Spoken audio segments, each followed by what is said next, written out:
నమస్తే రమగారు. నమస్తే జయ. రమగారు, తొలి ఏకాదశి. సో ఏకాదశి మొదలు అని అనుకుంటాం మనం. రేపు ఆదివారం. ఆదివారం నుంచి ఉపవాసాలు మొదలు పెడుతూ ఉంటాం. సో ఏకాదశి యొక్క విశిష్టత, మనం ఏ విధమైన పూజా విధానం పాటించాలి, విధి విధానాలు అన్నీ ఒక్కసారి మాట్లాడేసుకుందాం. తొలి ఏకాదశి నాడు విష్ణు పూజ చేస్తాం. ఈ ఏకాదశి ఏంటంటే ఈ వర్షాకాలానికి ముందు వస్తే ఆషాఢంలో వచ్చేది. ఇదే మొదటి ఏకాదశిగా భావించి తొలి ఏకాదశి అని చెప్పుకుంటాం.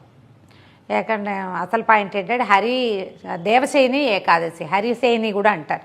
ఆయన పడుకుంటాడు, విష్ణుమూర్తి పడుకుని 4 నెలల పాటు యోగ నిద్రలో ఉంటాడు స్వామి అని చెప్తారు. వారికి ఒక్క రోజు కింద లెక్క కదా రమ్మగారు, అంతేనా? ఒక నిద్ర మన ఒక నిద్ర లాగానే ఈ 4 నెలలు ఆయన పడుకుంటాడు. ఈ పడుకునే 4 నెలల పాటు ఆయన్ని ప్రశాంతంగా నిద్రపోనివ్వాలి. ఆయన సమయమైన ఏకాదశి ఆయనకి అత్యంత ప్రీతిపాత్రమైనది ఏకాదశి తిథి. ఈయన ఒకప్పుడు మురాసురుడనే ఒక రాక్షసుడితోటి యుద్ధం చేశాడు విష్ణువు. అది వాడేమో బ్రహ్మవర ప్రసాది. దాంతో యుద్ధం తెమల్ల చాలా అలసిపోయాడట. అలసిపోయి ఒక గుహలోకి ప్రవేశించి ఆ యుద్ధం నుంచి విశ్రమించాడు, పడుకున్నాడు. పడుకునేసరికల్లా మురాసురుడు లోపలికి ప్రవేశించి స్వామి మీద పడుకున్న స్వామి మీదే పడబోయాడు. పడపోతే ఆయనలోంచి, ఆయన నిద్రలోంచి ఒక స్త్రీ శక్తి బయటకు వచ్చి మురాసురుణ్ణి సంహరించింది. ఒక స్త్రీ రూపం వచ్చింది ఆయన తేజస్సులోంచి. వచ్చినది ఎలా అంటే ఇలా ఒక తెరలాగా బయటకు వచ్చిందనమాట. ఆ వచ్చిన స్వరూపాన్ని చూసి ఆయన సంతోషించాడు. విష్ణు పుత్రిక ఆవిడే. ఆమె ఆ రోజు ఈ ఏకాదశి తిథి, బహుశా ఆ ఏకాదశి అని ఆమెకి పేరు పెట్టారు. ఆమెకి నీ తాలూకు అంకె ఉన్న తిథి రోజున నన్ను పూజించిన వాడు నాకు అత్యంత ప్రీతిపాత్రుడవుతాడు, నువ్వంటే నాకు ఎంత ఇష్టమో వాడు నాకు అంత ప్రీతిపాత్రుడవుతాడని ఆమెకు వరం ఇచ్చాడు. ఆ విష్ణువులోంచి వచ్చినటువంటి స్వరూపం అవటం వల్ల ఏకాదశి తిథి అత్యంత పవిత్రమైనది. అందుకని అప్పటి నుంచి ఇది కృతయుగంలో జరిగింది. నాకు ప్రీతిపాత్రమైన తిథి ఆ రోజు 11వ రోజు అవటము, ఆ స్వరూపానికి ఆ పేరు ఇచ్చారనమాట. 11వ తిథి అది, ఆమెకి ఆ పేరు ఇచ్చారు. అయితే ఈ మురాసురుడు బియ్యంలో దాక్కున్నాడట. ఏకాదశి సంహరించే సమయంలో బియ్యంలో దాగాడు. అప్పుడు ఆమె సంహరించే సమయానికి ఆ బియ్యంలో దాగాడు కాబట్టి బియ్యం తినకూడదు ఏకాదశి నాడు అని పెట్టారు నియమం. ఓకే, అన్నం తినకూడదు అని. ఆ ఒక్కరోజు అన్నం తినద్దు. అన్నం తినకుండా ఉంటే విష్ణువుకి ప్రీతిపాత్రులు అవుతారు వాళ్ళు. ఏకాదశి నాడు విష్ణువు కొరకు ఎవడైతే ఉపవాసం చేస్తాడో మరుసటి రోజు పొద్దున ద్వాదశి నాడు పారణ చేయటం. పారణ అంటే ఆహారం స్వీకారం చేయటం. దాని మీద మనం అంబరీషోపాఖ్యానం కూడా చెప్పుకున్నాం కదా. ఈ మర్నాడు ద్వాదశి పారణ చేసి దీనికి ఒక కథలు కూడా చెప్తారనమాట. ఏకాదశి నాడు మనము విష్ణు స్మరణ మానకూడదు, ఆహారం మానేయాలి. అన్నం మానేసి తద్భిన్నంగా ఏదైనా తీసుకోవచ్చు. ఇది రోగులు, వృద్ధులు, బాలింతలు, చిన్నపిల్లలు, తర్వాత ఏదైనా ఉండలేని నీరసంగా అయిపోయే ప్రాణులు, వీళ్ళంతా అన్నానికి భిన్నంగా ఏదైనా తీసుకోవచ్చు. కొంతమంది జలాహారమే తీసుకుంటారు. నేను నా లెక్క నీకు తెలిసిందే కదా, 4 అరటిపళ్ళు 4 గ్లాసుల మంచినీళ్ళతోటే ఉంటాను నేను. ఒక్కొక్కళ్ళు ఒక్కొక్క రకం ఉండి ద్వాదశి నాడు పొద్దున్నే వంట చేసుకోవటం, విష్ణు పూజ చేయటం, ఎవరైనా ఒక అతిథికి భోజనం పెట్టి మనం భోజనం చేయటం. ఏకాదశి నాడు పడుకోరు, ద్వాదశి నాటి పగలు నిద్రపోకూడదు. ఈ నియమాన్ని పాటించేవాళ్ళు తొలి కాలం నుంచి. అయితే ఈ ఏకాదశి నాడు జొన్న పేలాలు వేయించి ఆ పేలాల పిండి తినాలంటారు. ఈ రోజున గనక ధాన్యంతో పేలాలు కాకుండా మనం బియ్యంతో పేలాలు చేసుకున్నాం, వడ్ల పేలాలు చేస్తాం కదా, వడ్ల పేలాలు కాకుండా, వడ్ల ఎందుకు వద్దంటే అతను మురాసురుడు ఉన్నాడు బియ్యంలో, అంచేత అది మానేసి జొన్నలతోటి పేలాలు చేసి వండకుండా, పేలాలని వండం కదా, వేపుతాం, వేస్తే ఆ పేలాలని పొడి చేస్తాం, బెల్లం కలిపి దాన్ని ప్రసాదంగా ఇవ్వటం. ఎవరికైనా జొన్న పేలాలు పంచితే ఎన్ని కణాలు మన చేతుల నుంచి వెళ్తాయో అన్ని దివ్య సంవత్సరాలు స్వర్గంలో ఉంటాంట మనం. అందుకని పేలాలు పంచమంటారు. పేలపిండి పంచుతారు. పేలపిండే స్వామికి నివేదన చేస్తారు. కొంచెం అనంతపురము, కడప ఆ వైపు పేల ముద్దలను చేస్తారు. జొన్న పేలాలతోటి బెల్లపాకం బట్టి ముద్ద చేస్తారు, ఉడుకుతుంది అది. మన ప్రాంతంలో అసలు అది లేదు. మనం పేలపిండే చేసుకున్నాం, పేల ముద్దలు చేస్తారు. పేలాలతోటి ముద్దలు చేస్తారు. మా కింద ఉండే పద్మగారి పేల ముద్దలని పట్టుకొచ్చి ఇచ్చేవారు. ఆ జొన్న ఎప్పటికీ ఉడకదు, ఎన్ని గంటలు ఉడుకుతుందో. దానిని విష్ణువుకి నివేదన చేస్తారు. మామూలుగా విష్ణు నివేదన అంటే మనం ఏం చేస్తాం, అన్నం పెడతాం స్వామికి కదా, పాయసము పులిహార అవన్నీ పెడతాం. ఈ రోజున పెట్టడానికి వీల్లేదు, ఓకే, బియ్యం వాడకూడదు కదా, మురాసురుడు ఉన్నాడు కాబట్టి. అందుకని జొన్న పేలాలతోటి చేసేవాళ్ళు. మనం సంవత్సరం అంతా ఉపవాసాలు ఉండము, ఏమి చేయం. అవును. కనీసం తొలేకాదశి నాడైనా ఉపవాసం ఉంటే ఏడాది మొత్తం ఉపవాసం చేసిన ఫలితం లభిస్తుంది. పైగా ఈ సీజను, ఈ 4 నెలలు అనారోగ్యాలు వచ్చే సీజన్, యమదంశాలుగా చెప్పబడతాయి. ఇక రాబోయే కార్తీకంలో మార్గశిరంలో అవన్నీ యముడి కోరలు అని చెప్పుకుంటాం కదా, వాటికి నాంది ఇది. వర్షానికి ముందు తొలకరి జల్లులు పడిపోతూ ఉంటాయి. ఇప్పటి నుంచే కనుక మనకి ఉపవాసం చేసే అలవాటు ఉంటే పొట్ట క్లీన్ అవుతుంది. ఓకే, మనం రోజువారీ తినే పదార్థాలన్నిటినీ వర్జించేసాం కదా, పొట్ట ఖాళీగా ఉంటుంది. 15 రోజులకు ఒకసారి పొట్ట ఖాళీగా ఉంచే విధానం చేస్తే ఆరోగ్యం కదా. ఈ ఆరోగ్యం కోసం ఈ తొలి ఏకాదశి నుంచి మొదలు పెట్టుకుని చాతుర్మాస్యం చేసుకుంటాం. 4 నెలలు చేస్తారు, కొంతమంది చేస్తారు. పెద్దవాళ్ళు ఇళ్లలో అలవాటు ఉన్నవాళ్ళు, వాళ్ళకి ఆ ఎత్తులు, తర్వాత మఠాలకి పీఠాలకి వెళ్ళే అలవాటు ఉన్నవాళ్ళు, కొన్ని దేవాలయాల్లో అనుబంధంగా ప్రత్యేక పనిచేసేవాళ్ళు, వాళ్ళంతా వాళ్ళు దీక్షలు వహిస్తారు. మామూలు మనబోటి వాళ్ళం, రోజువారీది రకరకాల వ్యవహారాల్లో ఉండేవాళ్ళు, రెక్కాడితే కానీ డొక్కాడని వాళ్ళు, రోజు పనిచేస్తే కానీ కుదరని వాళ్ళు, రోజు అన్నం మానేసుకుని ఎక్కడుంటాం అలా అనిపిస్తుంది. డైటింగ్ లాగా చేయొద్దాము మరి, కనీసం డైటింగ్ లాగా చేయొచ్చు కదా. విష్ణువుని ధ్యానించడం, ఈ సమయంలో విష్ణు సహస్రనామ పారాయణ చేయటం ఏకాదశి నాడు చేస్తే ఆ రోజున మనకి ఇదేంటంటే తిథిలో ఏముంది అనిపిస్తుంది. తిథులు ఎలా చెప్తాం మనం, సూర్యగమనాన్ని బట్టి కదా. ఈ ఏకాదశి నాడు ఉండేటువంటి సూర్యమండలాంతర్గతుడైన నారాయణమూర్తి మనం అడిగింది వింటాడు. ఈ తిథి గొప్పతనం, ఆ సమయంలో సూర్యుడి కిరణాలు నేలకి తాకే లక్షణం ఏంటంటే వినే లక్షణంతో ఉంటుంది. నువ్వు సహస్రనామ పారాయణ చేయి, వింటాడు భగవంతుడు. మనకి అది ఉంది కదా. ఇప్పుడు చూడు, సూర్యమండలం ఒక్కొక్కసారి భూమికి దగ్గరగా ఉంటుంది, ఇవాళ పాజిటివ్గా ఉంది, మనం ఎన్నున్నాయి మనకు అవన్నీ ఉన్నాయా, వాటిలో ఇదొక పాయింట్.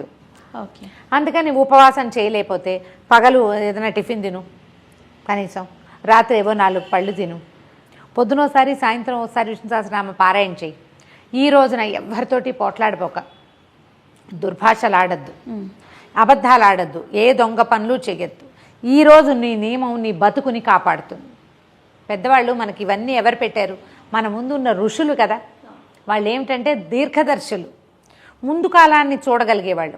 ముందు కలియుగం బాగా బలిసిన కొందికి ప్రజలు ఇలాగేమి దేవుడు ఇది లేకుండా అయిపోతారని ఇలాంటి గట్టి నియమాలు ఏర్పరిచారు. కనీసం ఈ ఒక రోజైనా చెయ్యి అని. ఏకాదశి నియమాన్ని కనుక మనం తొలి ఏకాదశి నాడు మొదలు పెట్టుకుంటే ఈ తొలి ఏకాదశి నుంచి ఈ 4 నెలలు చేయొచ్చు. లేదా మళ్ళీ తొలి ఏకాదశి దాకా చేస్తాను అని పెట్టుకో, ఒక సంవత్సరం, నెలకి 2 సార్లు. అద్భుతం కదా. నీకు ఆరోగ్యం బాగుపడుతుంది, బుద్ధి పరిపరి విధాల పోదు. ముందు నీకు తిథుల మీద దృష్టి ఉంటుంది, సూర్యుడి నడక మీద ఒక అవగాహన ఉంటుంది, మంచి చెడు క్రమశిక్షణ, మంచి చెడు తెలుస్తాయి. ఈ రోజు ఇది వాళ్ళ పౌర్ణమి అనే అవగాహన వస్తుంది. నీకు బతుకు ఒక కుదురొస్తుంది. ముందు మనకు కావాల్సింది అదే కదా. కాబట్టి ఇలాంటివి ఏవైనా చాదస్తాలుగా భావించద్దు. చాదస్తం కాదు ఇది. మనకి ఒక క్రమశిక్షణ నేర్చుకునే గట్టి విధానం. దీనికి ఆధ్యాత్మికత జోడించబడింది. నువ్వు అనుకున్నా అనుకోకపోయినా, నీకు నచ్చినా నచ్చకపోయినా, నువ్వు ఒక చోట ఒక నూనె పోసి ఒక దీపం పెడితే వెలుగు వస్తుందా రాదా? 200%. నేను అగ్గిపులు గీయటమే నాకు సరదా, వెలుగు వచ్చినా లేదా నాకు అక్కర్లేదని నీకు అక్కర్లేకపోయినా నలుగురికి దారి చూపిస్తుంది నువ్వు పెట్టిన దీపం. ఇవి మనం చేసేవి ఆ దీపాలు లాంటివి. గీసి ఆర్పేసేది కాదు. వెలిగించాక నువ్వు వెలిగించాక దాని వెలుగు అది ఎక్కడెక్కడ వెళ్ళగలదో అంత దూరము దాని జ్యోతిని బట్టి అది వెళ్ళిపోతూ ఉంటుంది. ఆధ్యాత్మిక జ్యోతి కూడా అలాంటిదే, తెలియక వెలిగించినా కూడా. అప్పుడప్పుడు అనిపిస్తుంది రమ్మగారు, భారతదేశంలో పుట్టినందుకు మనం ఎంత అదృష్టవంతులు. మన మహర్షులు ఋషులు ఎన్ని అద్భుతమైన విషయాలని చెప్పారు కదా రమ్మగారు. అదే మిగతా దేశాల వాళ్ళకి ఈ అదృష్టం లేదేమో అని అనిపిస్తుంది. మన దాన్ని మనం వదిలిపెట్టేస్తున్నాము. ఎవరైనా చెప్తే దాన్ని చాదస్తంగా భావిస్తున్నాం. పోనీ మళ్ళీ ఇందులో కూడా కొంతమంది ఏం చేస్తారు, ఒక కాంప్లికేటెడ్ చేసేసుకుంటారు, చాదస్తాన్ని పెంచేసుకుంటారు. నీకు ఏ నియమం చెప్పబడిందో అందులో ఉండకుండా పక్కవాడి నియమం ఏదో చూసి అందులో కూడా దూకుదామనిపిస్తుంది. మనకెంతవరకు నియమం ఉందో అంతవరకు మనం అంతవరకే చేసి స్వధర్మ నిధనం చేయాలి. ఎవడైనా మీకేం చెప్పబడిందో అది చేయాలి, అది చేసి ముందుకెళ్ళిపోవాలి. పోనీ పక్క వైపు చూసినా అది పూర్తిగా చేయగలమా? చేయలేము. అది అది కదా సమస్య. చేయలేకపోతాం. ఎందుకంటే మనది కాని దాన్ని మనం ఆ భయం వేస్తూ ఉంటుంది కదా, అన్నిటికీ ఇది తప్పేమో అది తప్పేమో అనుమానంగా ఉంటుంది. నువ్వేం చేయాలో అది చేయి, నీకు చెప్పబడిన నియమం వరకు చేసుకో, హాయిగా వెళ్ళిపోతావు. ఈజీగా సులువుగా ఉండే ఉపాయాలు తీసుకో, అవును, దాన్ని నియమంగా పెట్టుకో, మానేయకుండా. ఏకాదశి నాడు నేను నా నియమం ఒకటే చేయ, మళ్ళీ పళ్ళు పళ్ళు ఏవో నీళ్లు తాగండి అంతే, ఏదైనా ద్రవ పదార్థం తీసుకోండి. ప్రధానమైనది చేస్తున్నారండి మీరు ఇట్లా? చాలా కాలం నుంచి చేయం. అంటే పెళ్లి కాక ముందు అప్పుడు లేదు. మా అమ్మ వాళ్ళు ఉండేవాళ్ళు, మమ్మల్ని ఎప్పుడు ఉంచల. పెళ్ళైన తర్వాతే అలవాటు చేసుకున్నాం. మామూలుగా శనివారం రాత్రిపూట భోజనం చేయకపోవటాలు అవి ఉన్నాయి. కానీ ఏకాదశి నియమం, మీరు ఇవాళ తిథి ఏకాదశి అనగానే పొద్దున్నే మూతికి తాళం వేసుకోండి. నేను చెప్పబోయే నియమాలు అవి.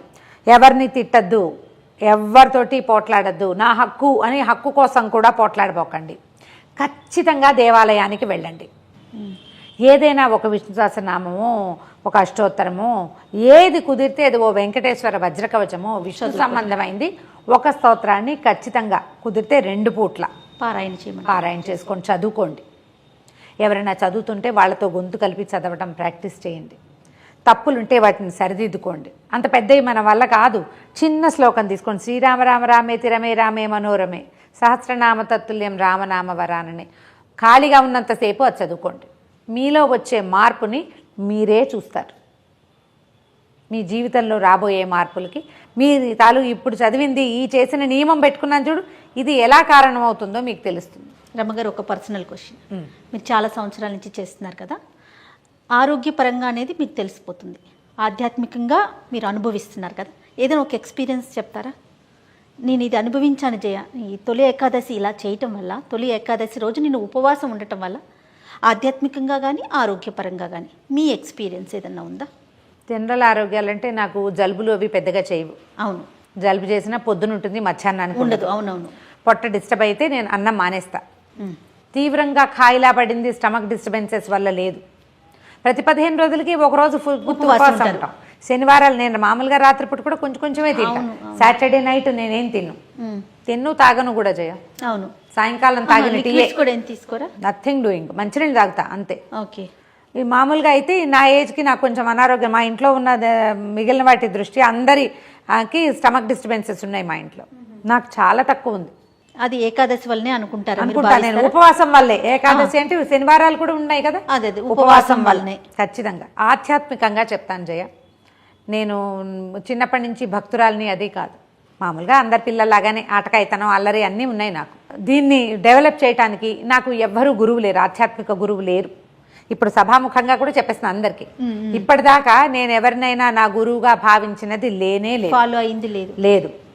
అందరినీ ఊరికే జస్ట్ వాళ్ళ మాటలు వింటాను కానీ వాళ్ళని గురువుగా భావించి వాళ్ళ మాటలు అన్నీ ఫాలో అవటం, వాళ్ళు ఏది చెప్తే అది చేయాలనుకునే భావన రాలా నాకు. మా పెద్ద బావే నాకు విద్యా గురువు, మంత్ర గురువు కూడా. ఆయనే నాకు అష్టాక్షర ఉపదేశం చేశారు. బావే ఆయన మా కాలేజీ ప్రిన్సిపల్ అవ్వటం వల్ల నా చదువు కూడా.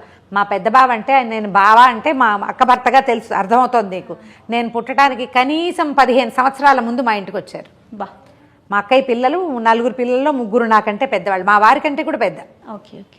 మా పెద్దక్కయ్య చాలా పెద్దది కదా, లాస్ట్ కదా, నేను చివరి దాన్ని కదా. మా బావ వచ్చిన తర్వాత మా ఇంటికి మా అక్కయ్య పెళ్ళైన తర్వాత 8-10 ఏళ్లకో పుట్టే నేను. నాకు మా నాన్నగారితో కంటే మా బావతోటి ఎక్కువ చనువు. ఆయన తప్ప నాకు ఇంకో గురువు లేనే లేరు. ఆయన ఆధ్యాత్మిక గురువుగా ఆయన లేడు, జస్ట్ మంత్రోపదేశం చేశాడు మా బావ. నాకు నా అచీవ్మెంట్లన్నీ అయ్యో పెద్ద బావ లేడే అనుకుంటాను నేను. ఆయన సంతోషిస్తాడని. పెద్దబావ ఎప్పుడో పోయారు మా బావ, నా పెళ్ళికి ముందే. అవునా? సడన్ డెత్, అనారోగ్యం వచ్చిపోయారు అంతే తప్ప నాకు ఆధ్యాత్మిక గురువే లేరు. కానీ ఇవాల్టి నా ఆధ్యాత్మిక ప్రగతికి ఉపవాసాలు కారణమైనాయని భావిస్తాను జయ. నేను మా ఇంట్లో ఏం లేదు, మా అత్తవారింట్లో అంత పెద్దగా వాళ్ళు ఉంటారు కానీ నీ కంపల్షన్ లేదు, చేయవలసిందే అలాంటివి మాకు లేవు. ఓకే. మిగిలిన వాళ్ళు ఎవరు చేయటం లేదు, మాకే ఉంది, మా ఇద్దరికీ ఉంది, మేము పెట్టుకున్నాం అది. ఎప్పుడైనా మనం ఆధ్యాత్మికంగా ముందుకెళ్ళాలంటే ఒట్టిగా చదవటము వినటమే కాదు, చేయటం కూడా 100% అండి చెయ్యాలి. ఏదో ఫాలో అయితేనే కదా చెప్పగలుగుతాం. నేను అలా ఒక సౌందర్యలహరి శ్లోకం తీసుకుంటాను, శుక్రవారాలు ఏదో ఒక శ్లోకం అంటూనే ఉంటాను. ఫోన్ లేకపోతే చేతిలో ఖాళీగా ఉంటే ఆ శ్లోకం నడుస్తూ ఉంటుంది. శుక్రవారాలు, మంగళవారాలు సౌందర్యలహరి శ్లోకం ఏదో ఒకటి చదువుకుంటా. ఇది కూడా నా జీవితంలోకి వచ్చి 7-8 సంవత్సరాలైంది. ఇప్పుడు ఈ మామూలు రోజుల శనివారాలేమో ముకుందమాల శ్లోకం పెట్టుకుంటాను ఒకటి. అది ఎట్లా అంటే ఇంకా అలా క్యాజువల్గా నడుస్తూ ఉంటుందన్నమాట. ఇంక జపాలు ఇంకా అవేం లేవు, ఒట్టుగా ఇలా అలా అలా అనుకుంటూ ఉంటా. ఏవో ఒక 3-4 శ్లోకాలు మళ్ళీ మళ్ళీ మళ్ళీ మళ్ళీ తిరిగి తిరిగి అవే వస్తుంటాయి. దానివల్ల నేను భగవంతుడికి చేరువవుతున్నాను. ఇప్పుడు నేను ఒక మాట చెప్తే ఎవరైనా వింటున్నారు కదా, అవును, నేను ఒకళ్ళకి నచ్చేలాగా కొన్ని చెప్పగలుగుతున్నాను. లక్షల మంది రమ్మగారు, ఒకరు కాదు కొన్ని లక్షల మంది ఫాలో అవుతున్నారు. నేను కొంతమందికి నచ్చేలా చెప్పగలుగుతున్నాను. కొంతమంది అయినా నా మాటల వల్ల వాళ్ళ జీవితంలో ఏదో ఒక చిన్న మార్పుని ప్రయత్నించగలుగుతున్నారు. వచ్చిందో లేదో ట్రై చేయగలుగుతున్నారు. కొంతమందికి నేను నచ్చుతున్నానంటే ఇది నా ఒకదాని ప్రజ్ఞ కాదు. ఈ ప్రజ్ఞకి ఆధ్యాత్మికమైన ప్రగతి కారణం అవుతుంది. అది ఆ ప్రగతికి కారణము మనం పెట్టుకునేటువంటి నియమం. ఆ నియమాలు వీటి వల్ల వస్తాయి. ఈ నియమం నువ్వో ఏర్పరిచింది కాదు, మన ముందున్న ఋషులు. దాన్ని పాటించడమే ముఖ్యం. అంతే. మనం చెప్పే కదా, చదవడం వినడం కాదు, చెయ్యటం అనేది చాలా ప్రధానమైనది. అందులో ఇలాంటి ఏకాదశి అవి నియమాలు ఉంచుకోవాలి. నేను ద్వాదశి నాడు ఇక్కడికి వస్తే పొద్దునే అన్నం తినేసి వచ్చా అని చెప్తా కదా. అవునండి. ద్వాదశి రోజు పొద్దున్న 9 గంటలకల్లా వంట అయిపోతుంది, మా పూజ అయిపోతుంది, భోజనం చేస్తాం. ఇందులో మైలా కొన్ని కుదిరినవి చేస్తాను, కొన్ని కుదరనివి చెయ్యను. ఈ రోజుల్లో మన అపార్ట్మెంట్లలో కుదిరినంత పద్ధతులు, పథకాలకు నా లెక్క అయితే నియమమే ముఖ్యం. ఏకాదశి నియమం పెట్టుకుని చూడండి, తప్పకుండా. ఇది ఆరోగ్యానికి ఎలా ప్లస్ అవుతుందో మీరు ఎవరిది వాళ్ళకి వచ్చింది నాకు రాలేదనుకోవద్దు. వాళ్ళకి ఏదో ఒకటి వస్తుంది, నీకు ఇంకోటి వస్తుంది. నమస్తే. నమస్తే.